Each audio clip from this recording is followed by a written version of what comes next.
আচ্ছা, আজকের ভিডিওতে খুবই ভালো একটা খবর রয়েছে বেকার কর্মপ্রার্থী ছেলে মেয়েদের জন্য। আপনারা অনেকদিন থেকে আমাকে কমেন্ট করে আসছেন, দাদা বাংলা সহায়তা কেন্দ্রে ডেটা এন্ট্রি অপারেটর যে রয়েছে, ডাটা এন্ট্রি অপারেটর অর্থাৎ বাংলা সহায়তা কেন্দ্রে বিএসকে সেন্টার যেটাকে বলা হয়, আপনারা দেখবেন আপনাদের লোকালিটিতে, আপনাদের বিডিও অফিসে, প্রাথমিক স্বাস্থ্য কেন্দ্র, বুক লাইব্রেরি যে রয়েছে সেখানে হোক, স্কুলের এসআই অফিস হোক, যে কোনো বিভিন্ন দপ্তরে কিন্তু একটা করে বাংলা সহায়তা কেন্দ্র থাকে।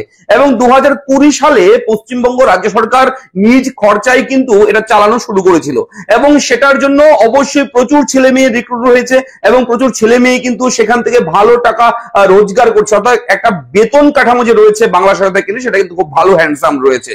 এবং সেই বেতন কাঠামো যখন বেতন বৃদ্ধি হয়, প্রথম যখন শুরু হয় একটু কম ছিল, তারপর বেতনটা আরো বাড়ানো হয়েছে। এরপর কিন্তু পশ্চিমবঙ্গ রাজ্যের সবারই একটা প্রিয় চাকরি হয়ে গেছে, অনেকেরই প্রিয় চাকরি, অনেকেই চেষ্টা করে, অনেকেই চেষ্টা করেছে, চাকরি পায়নি এই বাংলা সহায়তা কেন্দ্রের। তবে আপনাদের জন্য এই মুহূর্তে একটা ব্রেকিং আপডেট রয়েছে, গুরুত্বপূর্ণ খবর রয়েছে, যে খবরটা শুনলে, জানলে, দেখলে আপনারা অনেক কিছু বুঝতে পারবেন যে কবে নিয়োগ হতে পারে বাংলা সহায়তা কেন্দ্রে নতুন করে বিএসকে সেন্টারে data entry operator, computer operator যেটা বলা হয়, যারা কম্পিউটার অপারেট করে। সাধারণ মানুষকে সরকারের বিভিন্ন স্কিমের পরিষেবা দিয়ে থাকে। রাজ্য সরকারের বিভিন্ন স্কিম আছে, বিভিন্ন প্রকল্প আছে, সমস্ত প্রকল্পের সুবিধা কিন্তু ফ্রি অফ কস্ট সেই বিএসকে সেন্টার থেকে দেওয়া হয়, এবং এটা টোটালটা কিন্তু রাজ্য সরকারের। এবং এখান থেকে আপনারা বিদ্যুৎ বিল দিতে পারেন, একটা সাবসিডিও রয়েছে বিদ্যুৎ বিলের সেখানে। এবং যে কোনো অ্যাপ্লাই করবেন রাজ্য সরকারের স্কিমের, আপনি কোনো টাকা দেবেন না, কোনো টাকা লাগবে না, একদম ফ্রিতে আপনি সেখান থেকে করতে পারবেন।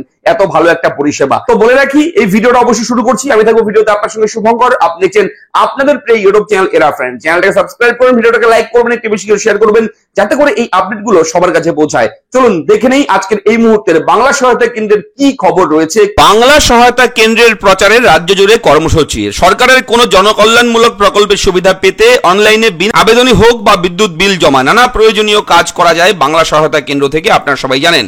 এবং এখানে যে আর্টিকেলে প্রকাশিত হয়েছে এই মুহূর্তের ব্রেকিং আপডেট, সরকারের কোনো জনকল্যাণমূলক প্রকল্পের সুবিধা পেতে অনলাইনে বিনামূল্যে আবেদনই হোক বা বিদ্যুৎ বিল জমা, নানা প্রয়োজনীয় কাজ করা যায় বাংলা সহায়তা কেন্দ্র থেকে। 2020 সালের আগস্ট মাস থেকে চালু হওয়ার পর থেকে পর্যায়ক্রমে মোট 316টি পরিষেবা প্রদান করা হয় পশ্চিমবঙ্গ সরকারের এই কেন্দ্র থেকে।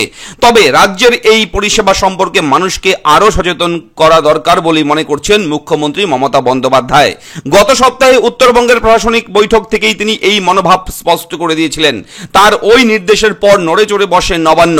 সূত্রের খবর, বাংলা সহায়তা কেন্দ্রকে আরো জনপ্রিয় করে তুলতে আগামী 13 এবং 14 আগস্ট বিশেষ কর্মসূচি আয়োজন করতে চলেছে রাজ্য সরকার। এই দুদিন বাংলা জুড়ে পালিত হবে দুদিন সবার দিন শীর্ষক কর্মসূচি।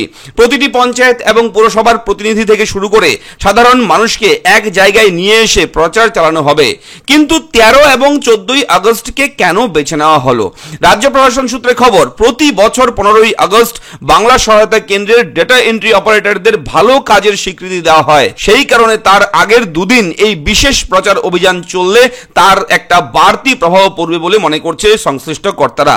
এই দুদিন যারা কেন্দ্রগুলিতে আসবেন, অর্থাৎ বাংলা সহায়তা কেন্দ্রে যারা 13 তারিখ এবং 14 আগস্ট যারা আসবেন, তাদের বিশেষ ব্যাচ পড়িয়ে শুভেচ্ছা জানানোর পরিকল্পনাও গ্রহণ করা হয়েছে নবান্নের পক্ষ থেকে। শীঘ্রই জেলা শাসকদের এ নিয়ে চিঠি পাঠানো হবে বলে জানা গিয়েছে। সেই সঙ্গে বাজার হাটের মতো জনবহুল এলাকায় বড়সড় হোর্ডিং লাগানোর পরিকল্পনা নেওয়া হয়েছে। সেখানে সমস্ত পরিষেবার কথা বড় বড় অক্ষরে লেখা থাকবে। বর্তমানে রাজ্যে 3541টি বাংলা সহায়তা কেন্দ্র আছে। বর্তমানে সংখ্যাটা জেনে নিন, 3541। আরো 1431টি কেন্দ্র চালু করার পরিকল্পনা রয়েছে রাজ্যে। দেখুন, 1431টি নতুন বিএসকে সেন্টার কিন্তু খুব শীঘ্রই হবে। এবং এই 1431টি কেন্দ্র যদি চালু করা হয়, তাহলে কিন্তু সেখানে স্টাফও লাগবে। এক একটি কেন্দ্রের জন্য 2 জন করে স্টাফ দরকার। তাহলে আপনি এই 1431 ইন্টু 2 গুণ করুন আপনি, ঠিক আছে? তাহলে যেটা দাঁড়াবে উত্তর, সেটাই হচ্ছে ভ্যাকেন্সি। এখনো পর্যন্ত 14,67,00,000 পরিষেবা প্রদান করা হয়েছে এই কেন্দ্রগুলো থেকে। বিদ্যুৎ বিল, স্ট্যাম্প ডিউটি জমা, ঠিক আছে, নেওয়ার মতো আর্থিক লেনদেন হয়েছে 774 কোটি টাকার, ঠিক আছে? অনেক বড় লেনদেন হয়েছে এবং খুব শীঘ্রই কিন্তু আরো 1431টি কেন্দ্র চালু করার পরিকল্পনা রয়েছে রাজ্যের। যেহেতু বাংলা সহায়তা কেন্দ্র নিয়ে এই মুহূর্তে একটা বড়সড় পদক্ষেপ নিয়েছে রাজ্য সরকার, সেহেতু আশা করা যাচ্ছে খুব শীঘ্রই এই ভ্যাকেন্সিগুলো কিন্তু পূরণ হতে চলেছে, এমনটাই কিন্তু মনে করা হচ্ছে। তো যখনই আপডেট আসবে, আবেদন শুরু হয়ে যাবে, ফর্ম ফিল আপ শুরু হবে, আমরা আমাদের চ্যানেলে সেই আপডেট দিয়ে দেবো। তাই চ্যানেলের নিয়মিত ফোকাস রাখবেন, চ্যানেলটাকে সাবস্ক্রাইব করবেন, বেল আইকনে ক্লিক করে অল অপশনটা অন করে দেবেন, যাতে যখনই ভিডিও আমরা পাবলিশ করব সঙ্গে সঙ্গে আপনার মোবাইল কম্পিউটার ডিভাইসে যাতে করে সবার প্রথমে চলে যায় এবং আপনি হবেন সবার প্রথম দর্শক। চলুন দেখা হচ্ছে নেক্সট ভিডিওতে, ভালো থাকবেন, ধন্যবাদ।